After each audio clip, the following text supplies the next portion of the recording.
Welcome back into the Sports Source. The segment brought to you by Elkmont Station. When it comes to a date night, you can't beat the menu and atmosphere at Elkmont Station in West Knoxville.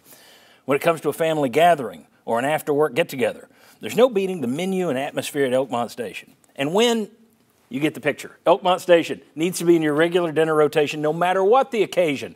It's not just a dinner spot. It's not just a spot for the family. It's a great every night of the week place. And they even have Sunday brunch. So if you want to finish up our show today and then rush down to Elkmont Station, I challenge you to do it. You'll have a good meal. I promise you, you'll love it and you'll go back. Elkmont Station, Knox, to learn more off Campbell Station Road out in West Knoxville. Elkmont Station. All right. As far as the Vols heading for the exits, Jonas Adu still being chased by Alabama, North Carolina, and Arkansas. I have a lot of Vol fans that are like, what? North Carolina's after him? Alabama's after him? Like, yeah, he was second-team All-SEC. Yeah, really. Tobey Awaka has already visited Arizona. Has he been on any other visits? That's the only one I'd say. Not that I've heard so far. So he's visited Arizona. I think the door is shut there. Yeah. And Freddie DeLeon has already announced he's going to Penn State. Just think he could have stayed here. But yeah. And then DJ Jefferson landed at Longwood, who Tennessee beat in the NCAA tournament just 2 years ago. I think that tells you he didn't play here for 2 years. He goes to Longwood. That one makes sense to me. DeLeon didn't do better than Penn State, but I still wonder if he'd just been able to gut it out for one more year and stay here, would he have gotten more playing time? We'll see. All right. Will, you had a question. Bob Hodge and I join you every Monday on 99.1 The Sports Animal, you and Tyler Ivins. You had a question for us last Monday. All these big guys leaving, and it's not just these two. You go back to Kamwa. Who else am I forgetting? Huntley Hatfield. Huntley Hatfield. These guys left. You had a question for us about this. Does it tell us something about Rick Barnes and his system? I'll just let you. You didn't get to answer it because we answered it. I'm going to throw it back to you on my show.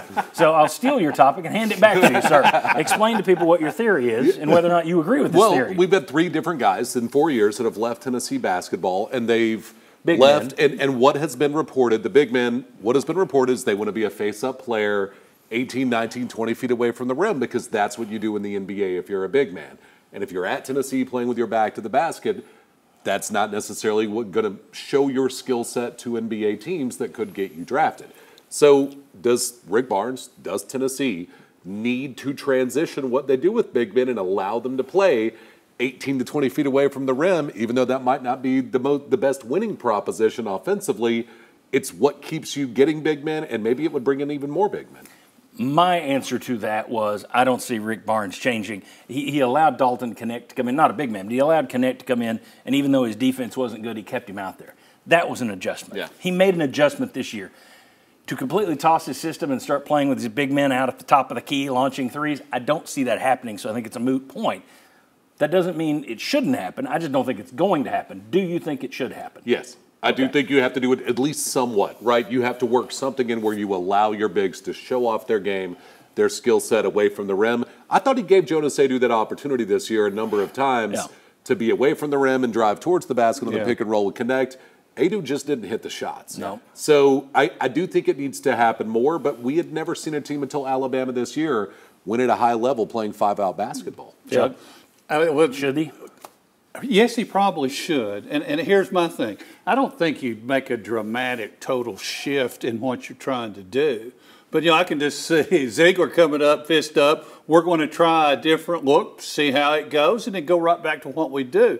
Barnes has always said, dump it inside, and even if you can't make a move, kick it out. We go from there. So, John, I agree with you. I don't see him necessarily, I can just see tweaking it. Yeah, and I think he's going to continue to look for the Okparas of the world who are happy just to be in there. If you want to dump it to me, great, but I'm a rim protector. Yeah, I'm a believer in playing to your talent. If you've got a guy that has a face-up game, play to it. If you have a rim protector, let him hang out in the post. Don't force the issue. Don't force your system on players that don't fit it, and that's where I think they've gotten in trouble at times. But I do think if you've got a guy like Jonas Adu, you've got to let him play to what he does best, and I don't think they've done that all the time. Well, here's the thing, though. With Adu, I don't see him hitting from outside. If he goes to Alabama, we'll see. Maybe he'll show me. I just remember he opened the Creighton game and he opened the Purdue game with 4-footers that came up short. Yep. So I'm supposed to believe he can hit from outside. Tobey Awaka, does he look like a big shooter to you guys? No, not at all. Okay. Not at all. I mean, that's the other side of the coin. You're right. Maybe you can't. If you've got that kind of player, adjust to fit the player. And he did with Dalton Connect a little bit. Now, that's a different type of adjustment. I'm not saying he's a big man. But it was a different type of adjustment, but he made an adjustment to fit that player. In terms of some of these kids, I think they've got daddies and AAU coaches and high school coaches who are saying, you're not going to get to the pro playing like this. And the problem is they're not going to get to the pros anyway. You know what I was going to say? You're not going to get to the pros playing that way, but you probably aren't getting to the pros either way. Yeah, I mean, Zach Edey, okay? Purdue played him to his strengths. Yes. Yep. He's still going to get drafted because he's a freak, but he doesn't have nobody's looking at him as going to be a game changer in the NBA because they don't play that way anymore. Should Purdue have been using him to let him showcase his skills from the top of the key? I don't think so. Face up? I don't think so. Yeah, but then in that case, John, he's two-time National Player of the Year, though. So I understand what you're saying, and it's a great question. But he's still good. And look, right, I'm saying that doesn't. Right. You weren't going to play him that way. Everybody wants to be Kristaps Porzingis. Yes. Right. And they're not. Karl Anthony Towns, be that kind of player, Yeah, right? and they're not. That's what the NBA is. It's eventually the college game is probably going to go there. It will. But it's not there yet. But how many seven-footers are out there that even can do that? Most of those guys are going to the NBA. Well, so Milicic's the 6'10 guy that, you know what I mean? But can he do it at a high enough level? And Adu was the a 6'11 forward that, to me, Tennessee was trying to play at post, at center. Yeah. And that was, not necessarily a good fit there either. But he tried to do the best he could. All right, very good. When we come back, we've got more on the draft. We've got more about Tennessee talent, players going out. We're going to compare them around the SEC. We'll talk about what they need to do to improve in terms of talent requisition. But let's talk about what they've done recruiting just in this last week or two. We got Ryan. We'll chat with him next about recruiting. Then we're back into overall talent stuff for Tennessee football. Come on back.